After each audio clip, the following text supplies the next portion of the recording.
Essa é a apresentação do relatório de número 9, apresentado por Gabriel de Souza e Rubamara Gonçalves. O crosstalk é um fenômeno que se constitui de acoplamentos eletromagnéticos que ocorrem entre condutores não conectados. Ele é caracterizado por ser um fenômeno não intencional, pois é um vazamento de sinais de uma linha qualquer para outras linhas próximas à informação. O crosstalk é amplificado com o aumento da frequência de operação e também com o aumento da potência do sinal. Essa relação ela é mais evidente ao observarmos a lei de Faraday, onde a tensão induzida é proporcional à taxa de variação da intensidade do fluxo magnético. Para essa prática, nós utilizamos uma placa de circuito impresso, um gerador de sinais e um osciloscópio. Na placa, a gente tem 4 trilhas e na trilha central tem um resistor de 47 ohms, onde será aplicado o sinal do gerador de saída, o gerador de sinais. Esse resistor ele foi escolhido com o intuito de obter a máxima transferência de potência, porque esse próprio gerador de sinais possui uma impedância de saída de 50 ohms, como pode ser observado nessa figura. Duas trilhas da placa elas são paralelas à trilha do resistor, uma com 1 milímetro de distância e a outra com 5 milímetros. E já a outra trilha foi feita perpendicular à trilha central. Então, o objetivo da prática é avaliar a tensão induzida nas trilhas com diferentes frequências. As primeiras medições elas foram feitas nas trilhas de 1 milímetro de distância da alimentação. As tensões induzidas medidas de pico a pico foram de 60 mV para 500 kHz e 80 mV para 1 MHz. Também 130 mV para 2 MHz e 180 mV para 3 MHz. Durante as medições, esses valores eles não eram constantes e foram considerados como sendo a média das leituras. As segundas medições elas foram feitas na trilha de 5 milímetros de distância da alimentação e as tensões induzidas medidas de pico a pico foram de 55 mV para 500 kHz, 70 mV para 1 MHz, 100 mV para 2 MHz e 135 mV para 3 MHz. E durante as medições, esses valores também não eram constantes e foram considerados a média das leituras. Então, podemos observar que a tensão induzida nessa trilha foi inferior ao trilho do ponto P1. E essa medição ela foi feita na trilha perpendicular à alimentação.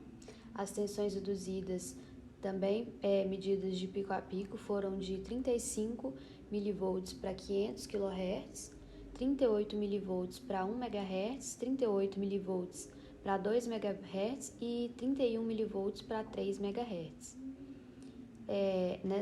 Nessas medições, a gente pode ver apenas o ruído e a faixa mínima de tensão induzida, percebendo também que não tem eficiência a indução por campo na trilha perpendicular. Agora, as medições feitas na trilha de 1 milímetro de distância de alimentação em ondas quadradas. As tensões induzidas medidas de pico a pico foram de 1,56 volts para 500 kHz, 1,59 volts para 1 MHz, 1,63 volts para 2 MHz e 1,63 volts para 3 MHz.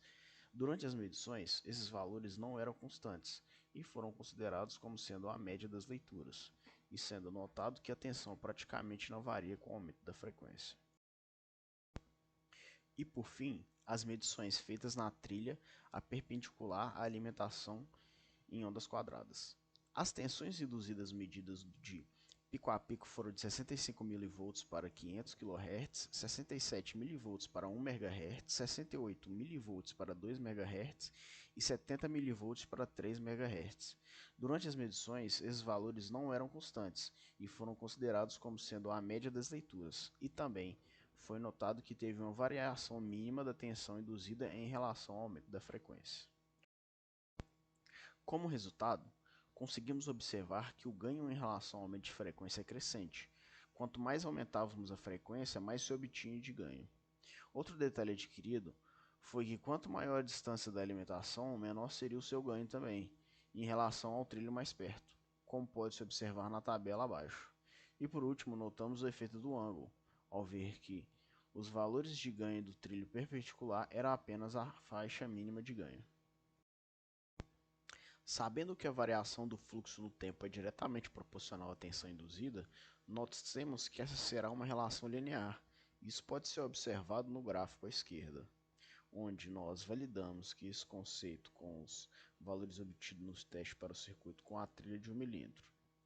E com ele traçamos os pontos, que dá para ver que é possível traçar uma curva linear. É claro que tem um pouco de erro na leitura, porém podemos observar que esse gráfico ficará bem linear ao traçarmos uma reta. Explicando melhor essa diferença nos resultados obtidos entre a trilha em paralelo e a trilha perpendicular. Na representação esquerda, nós temos a trilha em paralelo, na direita a trilha perpendicular. Então, é possível observar que na trilha em paralelo, durante toda a sua extensão, ela vai estar sujeita a um potencial magnético maior, pois está sujeita a todas as linhas de fluxo ao decorrer do filamento ao qual passa a corrente, o que gerará uma maior tensão induzida.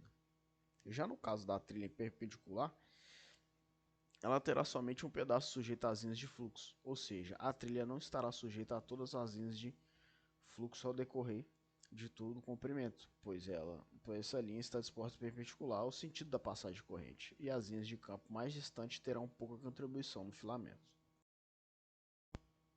Outro ponto importante a ser observado é a diferença que nós encontramos no resultado entre a senoide e a forma de onda quadrada. No caso da forma de onda quadrada, nós tivemos uma intenção induzida maior.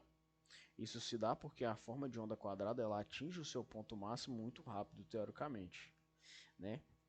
E a gente diz que é praticamente instantâneo. Enquanto a senoide ela vai crescendo como se fosse uma rampa até atingir o ponto máximo e depois decresce. É diferente da onda quadrada, enquanto a senoide está em todo o seu processo de crescer atingir o ponto máximo e depois decrescer, a forma de onda quadrada ela vai estar sempre no ponto máximo durante esse período, tanto por semiciclo positivo quanto por semiciclo negativo.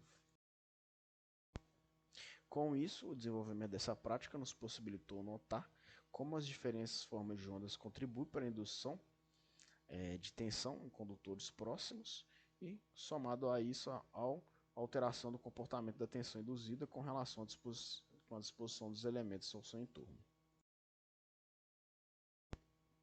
E essa foi a apresentação do relatório de número 9. Obrigado.